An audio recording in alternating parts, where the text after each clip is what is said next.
छङ्गु लेक यस्तो चाहिँ तपाईँको नाथुला दिस इज नाथुला एकदमै यो चाहिँ सी लेभलदेखि 14,000 स्क्वायर फिटमा रहेछ।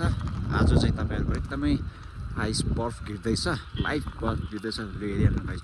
यो तपाईँको देख्दै गरेको चाहिँ नाथुला बोर्डर इन्डिया गेट हो। त्यसको जस्ट अपोजिट चाहिँ म तपाईँलाई अलिकति दृश्य देखाइदिन्छु। यो चाहिँ यहाँदेखि उता चाहिँ यो भयो इन्डिया गेट। यसको इन द ब्याक साइड चाहिँ यसको इन द नेक्स्ट अपोजिट साइडमा चाहिँ तपाईँको चाइना गेट रहेछ। यहाँ लेखेको छ तपाईँको नाथुला 0 यसमा छ। यो चाहिँ इन्डियाको भयो। यसको चाहिँ तपाईँको यो चाहिँ इन द नेक्स्ट चाहिँ चाइना। यो चाहिँ उयो देख्दै गरेको तपाईँको चाहिँ चाइना। इन्डिया र चाइना चाहिँ यहाँबाट छुट्टिँदो रहेछ जस्तो आयो। यो भयो।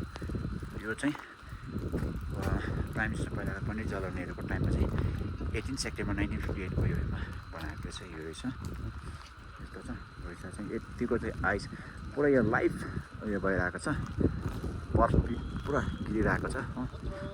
यो चाहिँ यस्तो छ गाडीहरूको यस्तो गाइस। अरू पनि देखाउँदै जान्छु।